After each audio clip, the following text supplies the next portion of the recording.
नमस्कार। 8 फरवरी को दिल्ली विधानसभा के चुनाव का परिणाम सामने आया। आज 26 फरवरी है, यानी 18 दिन बीते और अपने सर जी 18 दिन भी बिना कुर्सी के नहीं रह पाए। कुर्सी की याद में बेचैन है। कैसे, क्या मामला है, बताता हूं। पहले यह जानिए कि सर जी यानी अरविंद केजरीवाल ने अपनी राजनीतिक पूंजी गवा दी है। अपनी राजनीतिक पूंजी गवा दी है। उनका बैंक बैलेंस यानी राजनीतिक बैंक बैलेंस शून्य पर आ गया है। आखिर आम आदमी पार्टी और अरविंद केजरीवाल की राजनीतिक पूंजी क्या थी? दो, आम आदमी और ईमानदारी। अब उनके पास यह दोनों नहीं है। जिस दिन उन्होंने दिल्ली में करोड़ों की लागत से शीश महल बनवाया, उस शीश महल में महंगे महंगे सामान लगवाए। 9 लाख का पर्दा, इतने लाख का सोफा, इतने लाख का जिम, इतने लाख का वो। उसी दिन उनकी आम आदमी वाली छवि नष्ट हो गई। जिस दिन वे 50 लाख की गाड़ी गैलस्टर में चलने लगे, उनकी आम आदमी की छवि खत्म हो गई। और जब से उन पर शराब घोटाले का आरोप लगा, अब तो लेखा और महानियंत्रक परीक्षक की रिपोर्ट भी आ गई। तो शराब घोटाला बताया गया है 2000 करोड़ का, 2200 करोड़ का।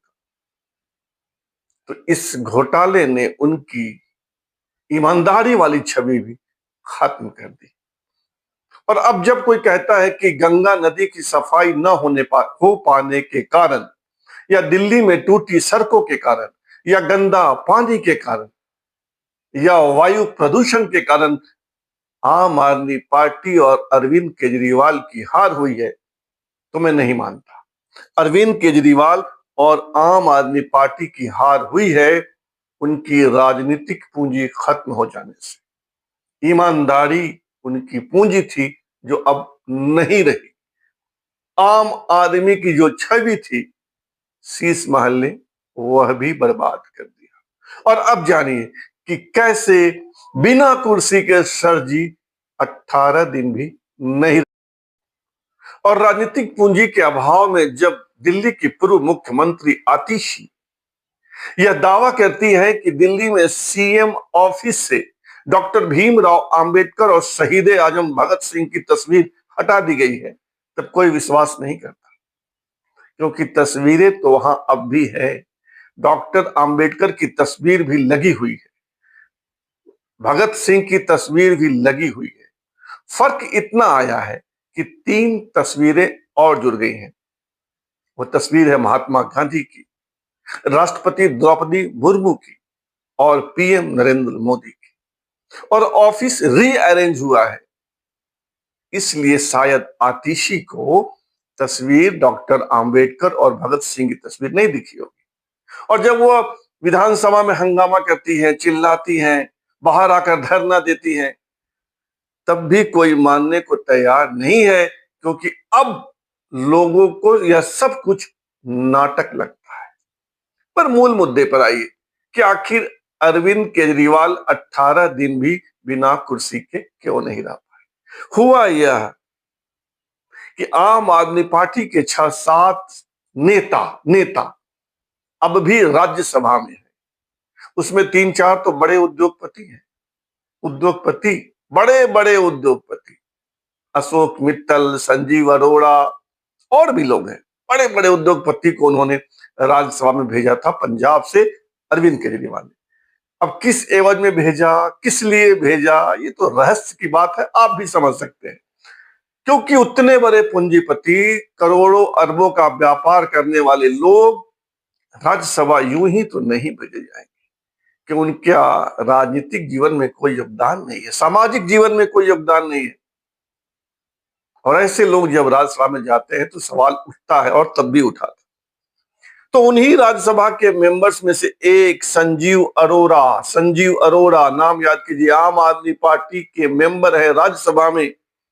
बहुत बड़े उद्योगपति हैं, बहुत बड़े उद्योगपति, अरबों वाले, जिनका माल विदेश निर्यात होता है, जो टेक्सटाइल बिजनेस में है, जो रियल एस्टेट बिजनेस में है, जो फैशन बिजनेस में है, जिनकी अनगिनत कंपनियां हैं, अरबों के स्वामी हैं, उन संजीव अरोड़ा को विधानसभा की एक सीट खाली हुई है पंजाब में, लुधियाना पश्चिम, वहां से विधानसभा का उम्मीदवार बना दिया है। और कहा यह गया है कि वो बड़े सक्रिय हैं संजीव अरोड़ा। इतना बड़ा उद्योगपति, दिन रात पैसे कमाने में लगे हुए, कहां से सक्रिय होंगे? लेकिन कह रहे हैं कि नहीं, वो सक्रिय हैं, तो उनको लुधियाना पश्चिम से उम्मीदवार बना दिया गया है। और अगर संजीव अरोड़ा जीत जाएंगे तो पंजाब सरकार में मंत्री हो जाएंगे, अच्छी बात है। लेकिन राज्यसभा की जो सीट खाली होगी उसका क्या? खबर है कि उसी राज्यसभा की सीट से, यानी पंजाब से, श्रीमान अरविंद केजरीवाल राज्यसभा की शोभा बढ़ाएंगे। पंजाब में तो है आम आदमी पार्टी, उसकी सरकार है, तो अब राज्यसभा पहुंच जाएंगे और वहां गर्जना करेंगे। लेकिन राजनीतिक पूंजी गंवा चुका एक नेता, राजनीतिक पूंजी गंवा चुकी एक पार्टी राज्यसभा में क्या कमाल कर पाएगी, यह देखना होगा। लेकिन आम आदमी पार्टी की प्रवक्ता ऐसा नहीं मानती कि संजीव अरोड़ा को विधानसभा का कैंडिडेट इसलिए बनाया गया है कि राज्यसभा की जो सीट खाली होगी वहां से अरविंद केजरीवाल राज्यसभा भेजे जाएंगे। उनका कुछ अलग ही तर्क है। सुन लीजिए, और सुनने से पहले आपसे आग्रह है कि आप इस चैनल को सब्सक्राइब कीजिए, ज्वाइन कीजिए, लाइक, शेयर और कमेंट कीजिए, और जाते जाते आप प्रवक्ता की बात सुन लीजिए।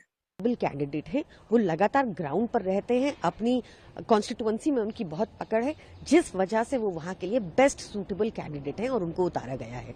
जहां तक अरविंद केजरीवाल सर की बात है, तो मीडिया के सूत्र पहले कह रहे थे कि वो पंजाब के मुख्यमंत्री बनेंगे, अब मीडिया के सूत्र कह रहे हैं कि वो राज्यसभा से लड़ेंगे। ये दोनों सूत्र बहुत बहुत धन्यवाद आपका। अरविंद शुभ रात्रि।